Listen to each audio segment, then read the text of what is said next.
Facebook friends, we have come over a way that with tears has been watered. We have come treading our path through the blood of the slaughtered. This, of course, is from the Black National Anthem. It's required reading. It's required singing for anyone who is black, I would say beyond about the age of 8. I certainly learned it when I was about 8. My daughter learned it when she was about 8. Doesn't make us more special than others. It's just about the things to which I was exposed at a young age attending certain events and the things to which I exposed her. But people, we've got to learn this song. It is our Black National Anthem. We've got to deal with every phrase, every word, every morpheme in this song. We've got to internalize it and live it out. Graduation season is upon us. There needs not to be a single black person graduating from high school, college, professional school, medical school, what have you, that has this notion that, oh, I've done this all on my own merits. I have achieved these things without the help of others. Doesn't exist. This song, more than a lot of other stuff, indicates the foundational basis for a lot of what many of us have achieved today. We're standing on the backs of our ancestors who went through so much just so that we could get to this point. That's something that we've got to honor. We've got to honor in our actions. We've got to honor in our acknowledgments. Out from the gloomy past. My grandfather, last few years of his life, he had on top of his decent carpet what I'm going to call runners. These strips of carpet all over the place on top of that carpet. It really didn't look that good. I'm sure at some point in my youth and foolishness, I might have said something to him about it. I don't recall, but I remember those strips of carpet. I remember wondering why he was doing it, but of course, at the age that he had reached by that time, of course, you got to excuse the elderly for some things because they've been through some things. They deserve to kind of have things the way they wanted at some point. But I tell you, Facebook friend, shortly after my graduation from law school, I found out what those runners were about. I found out what those strips of carpet were about. You see, family, he was preserving the underlying carpet and the entire home for me. He was developing and preserving a legacy for me. I got that house in my 20s as my first house.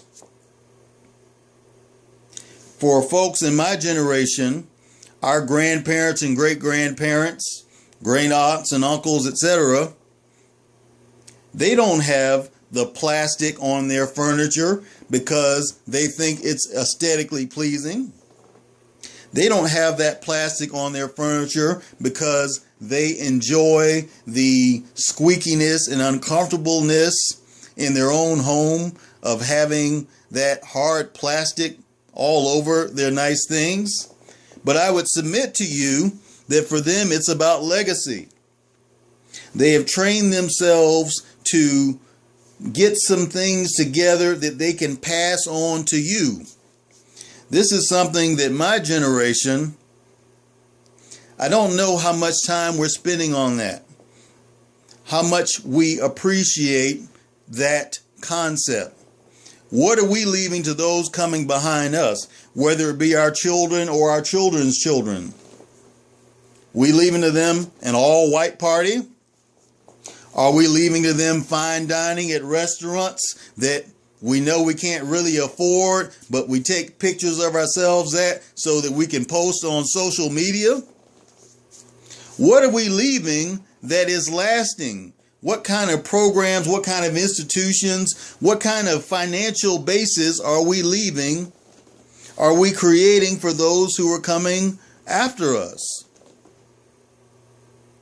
It's critical that we get into the lyrics of this song, that we internalize them, that we start considering our legacy and get out of this microwaved pleasure generation of doing whatever the heck we want to suit us right now and then begging for what we need later.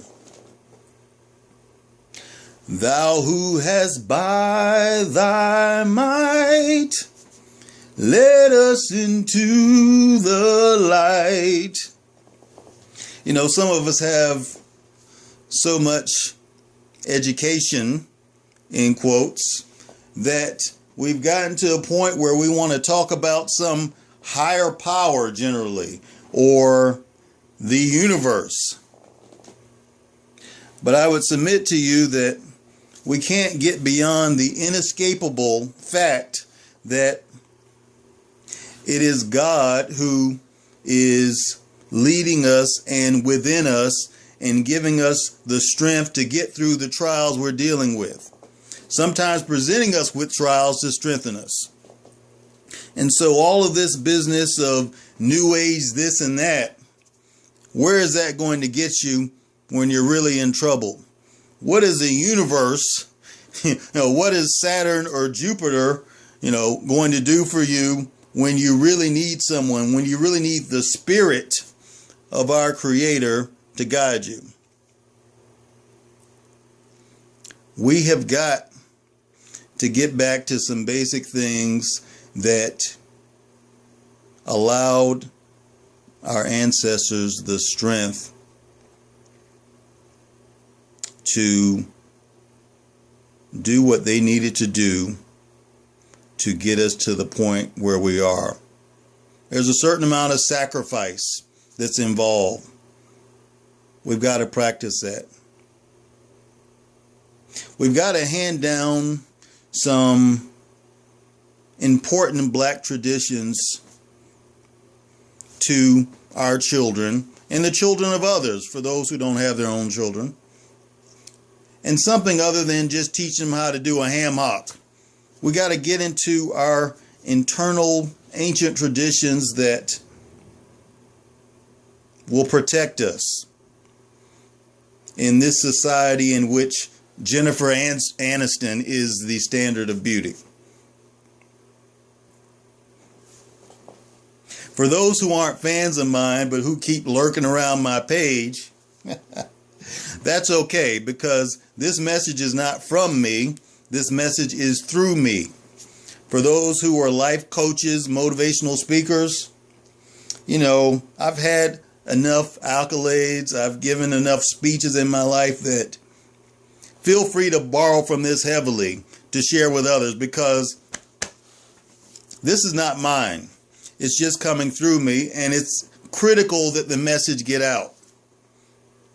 We've got to abandon this messianic complex and get into a mode in which we value, internalize, and act out the message instead of worshiping the messenger in his oversized cufflinks and fancy vehicle. Receive this with love.